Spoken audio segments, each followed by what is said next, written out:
नमस्कार किसान एवं पशुपालक भाइयों, स्वागत आपका हमारी खेती हमारे पशु यूट्यूब चैनल पर। किसान साथियों, आज हम बात करेंगे धान के बारे में। जैसा कि आप स्क्रीन पर देख रहे हैं, इस धान में एक विशेष समस्या बनी हुई है और ये समस्या है इसके पत्ते लाल होने की।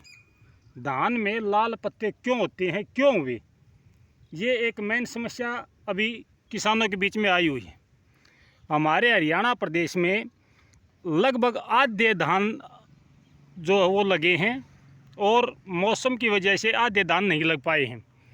जैसा कि आपको पता है, इस बार मानसून सक्रिय नहीं हुआ, कम बारिश हुई, जिसकी वजह से हमारे प्रदेश में लगभग आधी ज़मीन अभी भी खाली पड़ी है और जो धान लगे हैं उसमें कुछ समस्याएं आई हुई हैं, वो मैं आज आपसे साझा करना चाहता हूं। अगर इस बीमारी को आप किसी खाद बीज वाले की दुकान पे जाके बताओगे तो वो किसान को 1000, 1500, 2000 की दवाई दे देंगे, जबकि ये ऐसी बीमारी नहीं है। इसका कोई इस प्रकार से इलाज संभव नहीं है कि ये दवाई से हम इस बीमारी का इलाज कर सकें। ये एक ज़मीन की बीमारी होती है। वो ज़मीन की बीमारी कैसे होती है, मैं वो आपसे साझा करना चाहता हूँ किसान साथियों। बहुत ज़रूरी जानकारी है ये आपके लिए। एक बार आप इसको ध्यान से देख लो और समझ लो तो फिर आपको खुद पता चल जाएगा कि ये समस्या क्यों आती है। ये जो समस्या है, ये लगभग दोमट मिट्टी वाली जो ज़मीन होती है, जहाँ पे दोमट मिट्टी है वहाँ पे ज़्यादा समस्या आती है। ये आप स्क्रीन पर लगातार देख रहे हैं, धान में लाल पत्ते हो रहे हैं। आधे से ज़्यादा जो पत्ते हैं, ऊपर का जो एरिया है वो लाल हो रहा है और जो पत्ते हैं वो सूख रहे हैं ऊपर से। ये देखिए, ऊपर से पत्ता सूखा हुआ है, बिल्कुल देखिए पत्ता सूख रहा है, आधा पत्ता नीचे से हरा है। इसको देखिए, ये है, मैं आपको बिल्कुल करीब से दिखाने की कोशिश कर रहा हूँ। देखिए, ये है समस्या, ऊपर से पत्ता बिल्कुल सूख चुका है। ये समस्या क्या है और क्यों ये आती है? मैंने आपको जैसा बताया है कि ये दोमट मिट्टी में ये समस्या ज़्यादा आती है।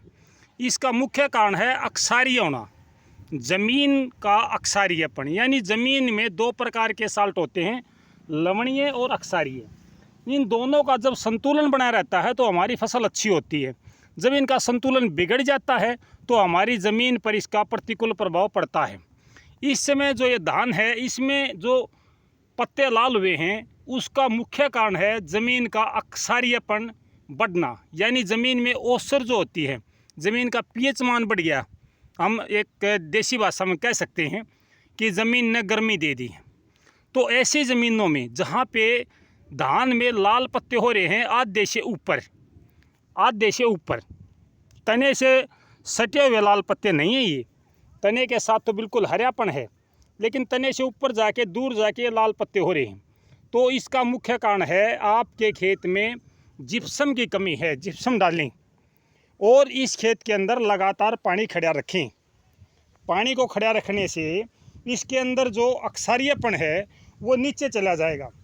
अभी पानी की कमी चल रही है, जब हम पानी देते हैं तो ज़मीन केवल गिल्ली हो पाती है और गिल्ली ज़मीन में अक्सारीयपन और ज़्यादा ऊपर आते हैं, जल्दी ऊपर आते हैं। मतलब ये है कि जब ज़मीन में पानी खड़ा ना हो और केवल नमी हो तो अक्सारीयपन ऊपर आते हैं और पौधे को भोजन लेने में दिक्कत होती है। ज़मीन का पीएच मान बढ़ जाता है। ज़मीन के पीएच मान के बढ़ने से, अक्सारीयपन ऊपर आने से ये समस्या बढ़ती है। इसका एक देसी इलाज ये है, बगैर पैसों का, कि आप इसके अंदर जब भी पानी लगाएं तो ज़्यादा पानी दें। कम से कम 3 इंच पानी आप खड़ा कर दें खेत में। अगर आप कोई भी दवाई नहीं डालना चाहते और इस बीमारी से, इस समस्या से छुटकारा पाना चाहते हैं, तो किसान साथियों, कम से कम 2 से 3 इंच पानी आप धान में खड़ा कर दें। उसके बाद में जो अक्सारीयपन ऊपर आ रहे हैं, वो अक्सारीयपन, वो नमक जो ऊपर आया है, वो पानी के साथ घुल के नीचे चला जाएगा और आपकी जो फसल है वो लहलाएगी, अच्छी हो जाएगी। दूसरा, इसका एक और भी स्थायी इलाज अगर हम कहें इसके, तो इसमें जिप्सम का प्रयोग करना चाहिए। अगर किसान भाई जिप्सम का प्रयोग नहीं कर सकते तो खेत की या नहर की जो रेत होती है, जो नहरों में बह के आती है रेत, वो रेत भी हम इसमें प्रयोग में ला सकते हैं।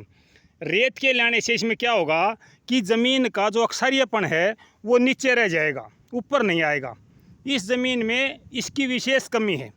जिप्सम डाल लेंगे, एक तो आती है सरकारी जिप्सम, इसमें सरकारी जिप्सम आपकी कई साल तक काम करती है, सूक्ष्म पोषक तत्व होते हैं उसमें।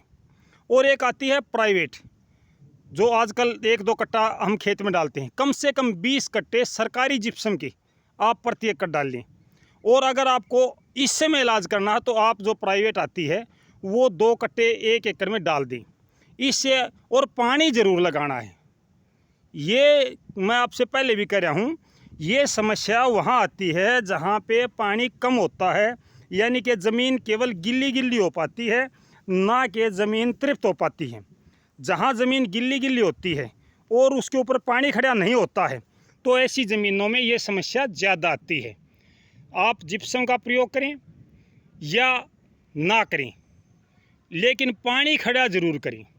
अगर आपके खेत में ऐसी समस्या है तो ये समस्या सितंबर अक्टूबर में बढ़ती है। और ऐसी समस्या आ जाती है कि इन पौधों को, जो आप ये पौधे देख रहे हैं लगातार, जो भी इस बीमारी से ग्रसित हैं, इस प्रकार से जूझ रहे हैं, इन पौधों को बालियां नहीं आएंगी। ये पौधे बगैर बालियों के रह जाएंगे, इसके अंदर कोई भी दाना नहीं बनेगा। ये एक गंभीर समस्या है, किसान इसको हल्के में ना ले। तो इस समस्या का समाधान ये है कि आप इसके अंदर पानी खड़ा रखें 2 से 3 इंच तक, इसके अंदर जिप्सम का प्रयोग करें। कोई भी रासायनिक या केमिकल दवाई इसके अंदर डालने की आवश्यकता नहीं है, कोई ज़रूरत नहीं है इसके अंदर रासायनिक केमिकल की। सिर्फ पानी खड़ा करने से ही आपका काम चल सकता है।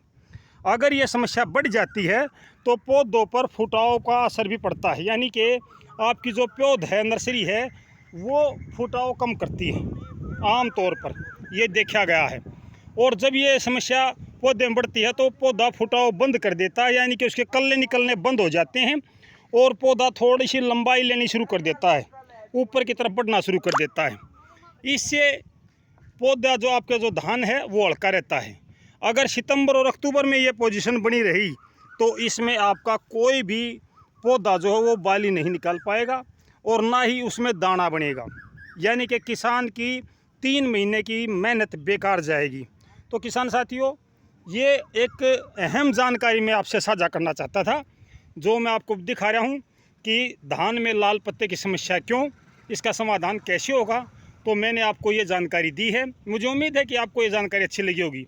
अगर किसी किसान भाई की कोई समस्या है तो वो कमेंट बॉक्स में लिख के बताए कि भाई हमारे खेत में ये समस्या है। मैं कोशिश करूँगा कि उसकी समस्या का समाधान कमेंट बॉक्स के माध्यम से ही मैं करा सकूँ। तो किसान साथियों, आज के लिए इतना ही। कल फिर एक नई सोच, एक नए विचार के साथ आपके साथ विचार साझा करेंगे। तब तक नमस्कार, जय हिंद किसान साथियों।